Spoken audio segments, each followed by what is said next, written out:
He is considered the economic guru who predicted the collapse of the economy more than a year ago. And his followers urged him to run for the Senate. Today, in his first extended local interview, Peter Schiff talks about his campaign to unseat Senator Chris Dodd. That's straight ahead on Face the State, Connecticut's most watched local political program for this Sunday, November 1st, 2009. Good morning and thanks for joining us. I'm Dennis House. This morning we continue our look at the candidates in the race for the U.S. Senate with Peter Schiff of Darien. Mr. Schiff is a native of New Haven who runs Euro Pacific Capital in Westport. He's also an author and an economist. Our guest reporters today, Rick Green of the Hartford Courant and Brian Lockhart of the Stamford Advocate. Gentlemen, thanks for being with us. Mr. Schiff, nice to see you in here finally.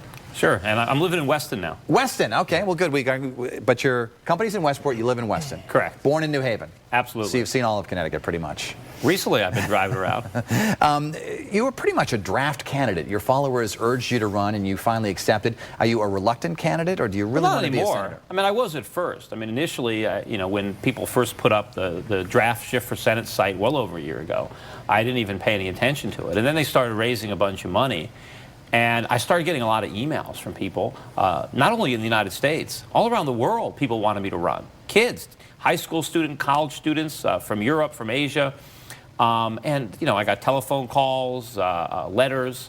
And when I traveled around, I guess I do investment conferences, or people would say, are you going to run? Are you going to run? And so there was really a movement to convince me to run. But ultimately, I saw that there was an opportunity there, an opportunity to maybe do something to put a stop to what's going on in Washington. And so I decided to, accept the challenge. And this is now something you really want to do? Sure. Yeah, I mean, I wish I didn't have to do it. I wish the country was in better shape. I wish the career politicians hadn't destroyed the economy, but since they did, I'm willing to try to undo it. Let's begin with Rick Green. As I was thinking about before I came here, I was playing around on the internet, and I think you may have more YouTube videos out there than Linda McMahon and WWE. So that might be a compliment. I don't make them myself. Other people put them together from my appearances, but I think there's maybe 10,000 or more of them on there. I came across a statement that you've made a few times. I want to read it to you, and then I want to ask you a question. I think you're fond of making a statement such as, there are no solutions that involve more government. The only solutions involve the free market. So I'm thinking, let's say you're elected to the Senate. How would a senator behave with this type of mentality? Would you have supported the GI Bill after World War II? Would I've supported... the GI Bill that paid for college for our returning veterans from World War II. I don't know. I mean, I wasn't around back then. I don't know but if I I'm saying, would you, if you're in Congress, would you support something like the GI Bill? Free education for people, government subsidized. There's nothing is free when it comes from the government. It's always very expensive. I would like to get the federal government out of the education process because I think it's running up costs. I hear you. Would you support something like the GI Bill, though, if it came to you as a senator? I don't know. I don't know what the circumstances would be. But in theory, I would rather have people, educating themselves without the federal government's involvement. I think the federal government has interfered with education, and I think the reason that college tuition is so high is because of all the government subsidies to the education. You think they interfered when they educated all those World War II vets and basically created a middle class in America? Well, the government didn't create the middle class. The middle class was created by hardworking individual Americans, how'd those guys go to college? They went. The government didn't create college. Who paid for that? If the taxpayers paid for it, then if it was from the GI Bill. That's all. But the government didn't create the wealth of this country. The government is destroying the wealth of this country. They educated the GIs coming back from World War II, right? They didn't do it. They might have given them money. My father went to college on it. He did? Okay. No, actually, no, he didn't. He didn't. He actually went to college. He would have returned that money, wouldn't he? Yeah. Peter, what is your view of what an elected official who goes to Washington is there to do?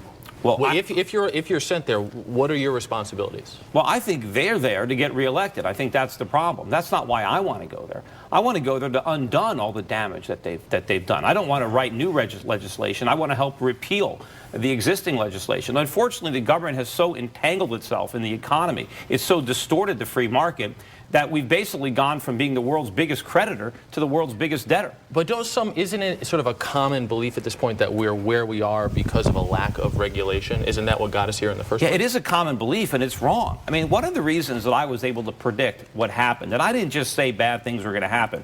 I said exactly what was going to happen, why it was going to happen, and how it would unfold. And I basically hit every nail on the head. And it was because I understood how the government was distorting the economy. Understood what 1% interest rates was doing to the economy. When interest rates are too low, it distorts decision making. I saw that people were buying houses they couldn't afford, and I saw how it was being financed. I saw the problems at Freddie and Fannie. I saw the problems at the rating agencies, in the mortgage industry, and I saw how the government created those problems, and I knew how it was going to end. Now, a lot of what you've built your campaign around is obviously your financial background, your financial expertise. But what else would you be going to Washington to do? You talk a lot about what you predicted regarding the financial crisis, but there's a lot of other things going on. I mean, we've got wars going on. We've got a war in Afghanistan, for example. What would you do? Let's talk foreign policy. Well, let me answer your initial question about what I would do. I mean, I think there's a real crisis coming. I think the real economic crisis is still in front of us. It's not behind us. Everything that the government has done thus far has actually exacerbated the problem. So I think that there's a real crisis coming. I think our currency is going to collapse, and that's going to destroy the savings of people in Connecticut. It's going to destroy the value of the wages of average workers in this state, and somebody needs to go there and head it off. And there is this common perception that the problem is capitalism, and it's not. And the government solutions are always more government, bigger government, and we lose more of our rights and more of our freedoms. And since this crisis is going to be so bad, I am very afraid of what the government what other liberties we might have to surrender so that the government can try to pour gasoline on this fire. If you were to meet an undecided voter, what would you tell him or her the main reason for getting rid of Chris Dodd would be? Well, again, Chris Dodd is part of this problem. And Chris Dodd has been in the Senate for 30 years. He was in Congress for 6. I don't think he's ever actually worked in the private sector. I think he was maybe in law school. I think he was in the military. But he doesn't know what it's like to run a business, to operate under the rules and regulations that he writes. And I think he's been captured by the industries that he theoretically oversees. I think one of the main reasons that Freddie and Fannie were able to do all the things that they did, apart from the cheap money from the Federal Reserve, was that they had a friend like Chris Dodd who was able to protect them from any legislation that would have reined them in. And remember, the reason that Freddie and Fannie needed regulation was because they had a government guarantee. The government took away all the free market regulation, and then Chris Dodd prevented government regulation from reining them in. So they became the most highly leveraged institutions in the history of the world. Rick? I noticed you're all over.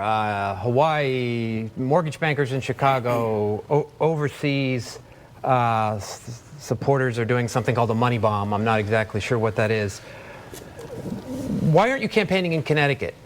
Are you, there's a sense that you're not fully into this race? Well, I mean, the race is just getting started. I mean, the reason that I've had to travel to other states is not because I'm campaigning. I mean, I still have a job, I still have a business, and I had commitments to speak in Hawaii, to speak in Chicago, to speak in New Orleans that I made 6 months ago, long before I was a candidate. So I have to keep up to those commitments where people are hearing me speak, not as a candidate, but as an investment advisor, as somebody who predicted some of the problems that we're having. So I'm speaking. But I am building a campaign team. I'm in this race. Most of the campaign is still in front of me. And I'm going to be doing a lot of campaigning. I am not booking a lot of out-of-town engagements the way I normally would if I wasn't running. And, you know, we have local elections coming up here in Connecticut. I think the voters are more focused on 2009 than 2010. But starting in early November, when that election is gone, I'm going to be all over this state. A program reminder, in the weeks to come, we will be joined by the independent candidates for the Senate. And in January, Republican Linda McMahon has committed to appear here on Face the State. You can leave comments on our Face the State Facebook page. That's facebook.com/Dennis House. WFSB will be right back after this quick timeout while we pay some bills here.